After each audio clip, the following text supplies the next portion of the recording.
Story of the world کے معزز ناظرین السلام علیکم۔ اب سے کچھ عرصہ پہلے تک شام عرب دنیا کا ایک اہم ترین ملک سمجھا جاتا تھا اور مشرقی وسطیٰ میں اس کی سیاسی اور فوجی دھاک بیٹھی ہوئی تھی۔ یہ ملک تجارتی سرگرمیوں کا مرکز تھا۔ دنیا بھر سے سیاح یہاں آثار قدیمہ کو دیکھنے کے لیے آیا کرتے تھے اور جدید انفارمیشن ٹیکنالوجی کی عالمی صنعت میں شام اپنا ایک اہم مقام بنا رہا تھا۔ لیکن آج اس ملک کے شہر اور قصبات ملبے کے ڈھیر میں تبدیل ہو چکے ہیں۔ شام میں ہونے والی جنگ کو 21ویں صدی کی خوفناک ترین جنگ قرار دیا جا رہا ہے۔ اقوام متحدہ کے مطابق شام میں خانہ جنگی کا آغاز 2011 میں ہوا اور جب سے اب تک ایک اندازے کے مطابق 4 لاکھ شامی باشندے اس خون ریز جنگ کی بھینٹ چڑھ چکے ہیں۔ مارچ سن 2017 تک 50 لاکھ سے زائد شامی اپنے ملک کو چھوڑ کر دوسرے ملکوں میں پناہ لے چکے تھے، جبکہ 63 لاکھ افراد اپنے گھر کی چھت سے محروم در بدر کی ٹھوکریں کھا رہے ہیں۔ یہ سب کچھ شام کے صدر بشار الاسد کے دور حکومت میں ہو رہا ہے، جو جولائی سن 2000 سے برسر اقتدار ہیں۔ اس سے پہلے ان کے والد حافظ الاسد سن 1970 سے سن 2000 تک شام پر حکمران تھے اور انہوں نے بڑی حد تک خوش اسلوبی کے ساتھ ملکی معاملات چلائے۔ شام کی موجودہ حکومت اپنے باغی شہریوں پر جو بے پناہ ظلم ڈھا رہی ہے، عرب لیگ، یورپی یونین، امریکہ اور دیگر ممالک کھل کر اس کی مذمت کر رہے ہیں، لیکن بہت سے حلقے یہ سمجھتے ہیں کہ ملک شام کے حالات کو بگاڑنے میں کچھ عالمی طاقتوں نے بھی اہم کردار ادا کیا ہے اور اقوام متحدہ حسب روایت خاموش تماشائی کا کردار ادا کر رہی ہے۔ شام میں اس وقت 4 اہم ترین جنگی گروپس باہم برسر پیکار ہیں، جن میں سے ایک کرد فورسز، دوسری داعش، تیسری حکومت مخالف اپوزیشن مثلاً جیش الفتح جو نصرہ فرنٹ اور احرار الشام کے اتحادی تنظیم ہے، اور چوتھی اہم ترین فریق بشار الاسد کی حکومتی فوج ہے۔ شام میں خانہ جنگی سن 2012 میں اپنے عروج پر پہنچی تھی، جس کے بعد ملک کی تقریباً آدھی آبادی اپنے مکانوں اور رہائش گاہوں کی تباہی کے نتیجے میں اس وقت بے گھر ہوئی جب صدر بشار الاسد کی فوجوں اور ان کی حکومت کے مخالف قوتوں کے درمیان زبردست جنگ چھڑ گئی اور جنگ کی اس آگ کو مزید بھڑکانے کے لیے نام نہاد جہادی تنظیمیں بھی اس میں کود پڑی۔ گزشتہ کئی سالوں سے جاری شام کی اس تباہی اور بربادی کے مناظر پوری دنیا بڑی بے بسی سے دیکھ رہی ہے، لیکن وہاں قیام امن کی صورتحال فی الحال نظر نہیں آ رہی۔ یہ ایک حقیقت ہے کہ عرب دنیا کا ایک اہم ملک جو اب کھنڈرات اور ملبے کے ڈھیر میں تبدیل ہو چکا ہے، ہمیشہ سے ایسا نہیں تھا۔ سیو دی چلڈرن انٹرنیشنل کے چیف ایگزیکٹو اور ڈنمارک کے سابق وزیر اعظم ہیل تھورننگ شمٹ کا یہ کہنا ہے کہ شام 8 سال پہلے تک دیگر ملکوں جیسا بالکل ایک نارمل ملک تھا۔ صرف وہی نہیں، بہت سے لوگ شام کے شاندار ماضی کے گواہ ہیں۔ 2011 میں شام سے ہجرت کرنے والی ایک خاتون تارا نے ایمنسٹی انٹرنیشنل کو بتایا تھا کہ ان کے ملک کا دارالحکومت دمشق دنیا کے قدیم ترین شہروں میں سے ایک اہم شہر ہے۔ شام کی ادبی روایت سب سے قدیم اور منفرد سمجھی جاتی ہیں اور یہاں ایک جدید فلمی صنعت بھی فروغ پا رہی تھی۔ انہوں نے یہ بھی بتایا تھا کہ ملک شام مصر، فارس اور روم کی بادشاہتوں کا حصہ رہا ہے۔ شام کے شہروں میں بازاروں اور کاروباری مراکز کا جال بچھا ہوتا تھا اور خریداروں کی خوب چہل پہل ہوتی تھی۔ ان بازاروں میں قدم قدم کے فاصلے پر قہوہ خانے، بیکریاں، مٹھائیوں کی دکانیں تھیں جہاں اندرون ملک اور بیرون ملک سے آنے والے سیاح اپنے ذوق کی تسکین کرتے تھے۔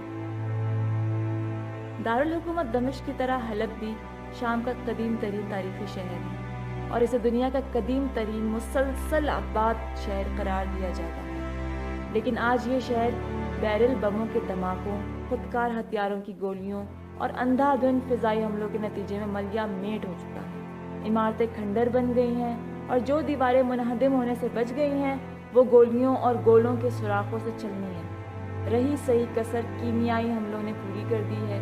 ایک دور میں حلب شہر شام کا سب سے بڑا صنعتی اور تجارتی مرکز تھا، لیکن گزشتہ 6 سال کی شدید خانہ جنگی کے نتیجے میں اس شہر کو سب سے زیادہ تباہی کا سامنا کرنا پڑا ہے۔ حلب کے قدیم شہر کے 6 تاریخی عمارتوں کو اقوام متحدہ کے ادارے یونیسکو نے عالمی ورثے کا درجہ بھی دیا تھا، لیکن اس وقت اس شہر کی جو حالت ہے اور اس کی منظر کشی جن تصاویر کے ذریعے کی گئی ہے، اگر ان کا موازنہ ان تصاویر سے کیا جائے جو خانہ جنگی سے پہلے کھینچی گئی تھی تو اس شہر پر گزرنے والی قیامت کو بہت آسانی سے محسوس کیا جا سکتا ہے۔ حلب کے قدیم شہر کو مکمل تباہی سے بچانے کے لیے فرانس اور سوئٹزرلینڈ میں متحرک گروپوں کے درمیان مذاکرات کی کوشش کی گئی تھی، لیکن اس سے کچھ روز پہلے ہی گزشتہ دسمبر میں حلب پر بشار الاسد کے جنگی طیاروں نے روس کی مدد سے شدید ترین فضائی حملہ کیا۔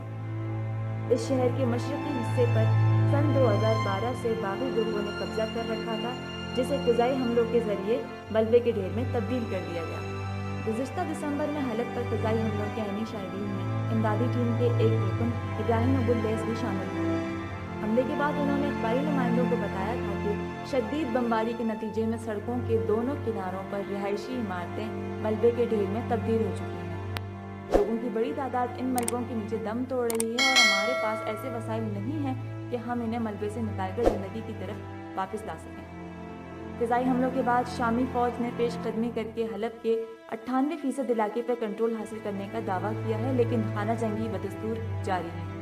خانہ جنگی سے پہلے اور اس کی بعد کی حالت کو دیکھ کر ایسا محسوس ہوتا ہے کہ 5000 سال سے زیادہ قدیم تاریخی ورثہ آہستہ آہستہ ملبے کے ڈھیر میں دفن ہوتا جا رہا ہے۔ حلب کی قدیم امیہ مسجد شامی فن تعمیر کا شاندار نمونہ قرار دی جاتی تھی، اور بعض روایت کے مطابق یہاں حضرت زکریا علیہ السلام کا مزار بھی ہے، لیکن اب اس مسجد کے صحن میں اینٹ اور ملبے کا ڈھیر بکھرا پڑا ہے۔ بارود کے دھوئیں سے دیواریں سیاہ ہو چکی ہیں اور خانہ جنگی کے اثرات مسجد کی دیواروں پر گولیوں کے نشانات کی صورت میں نظر آ رہے ہیں۔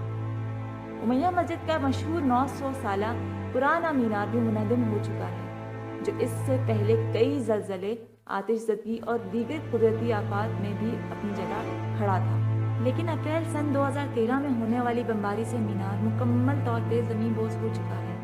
ایک اور تاریخی مینار درہ کی عمری مسجد کا ہے، جس کے سائے تلے روزانہ بشار حکومت کے مظالم کے خلاف مظاہرے کیے جاتے تھے اور یہاں سے جلوس نکالے جاتے تھے۔ یہ تاریخی مسجد کی 7ویں صدی عیسوی کی تعمیر شدہ بتائی جاتی ہے۔ اس مسجد کا مینار بھی شہید ہو چکا ہے۔ حلب کا سوق باب انطاکیہ مشہور بازار تھا۔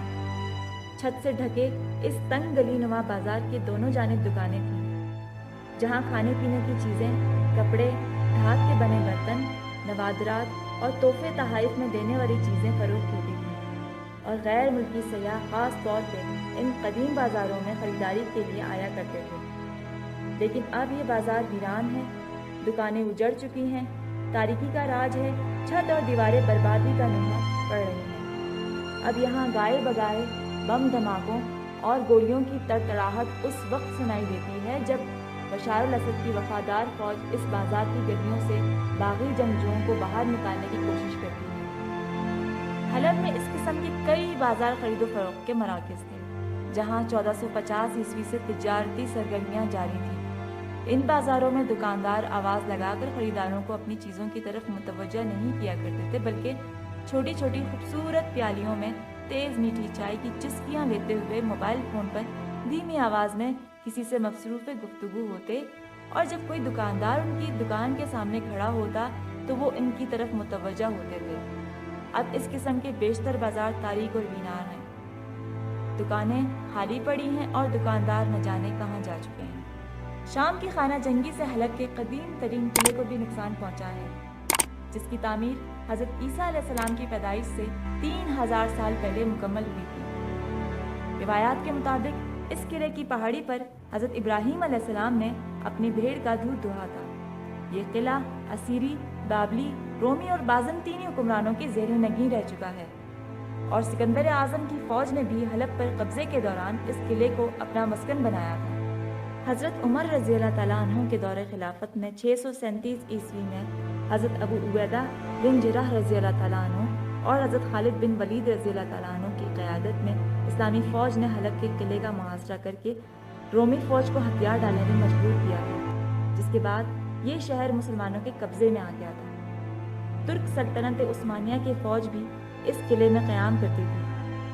سن 2000 میں آغا خان ٹرسٹ برائے ثقافت نے اس قدیم ترین قلعے کی تزئین و آرائش میں حصہ لیا تھا۔ خانہ جنگی سے پہلے بڑی تعداد میں غیر ملکی سیاح اس قلعے کو دیکھنے کے لیے آیا کرتے تھے، تاہم اگست سن 2012 میں باغیوں اور بشار الاسد کی فوج کے درمیان گولہ باری سے قلعے کی بیرونی گیٹ کی دیواریں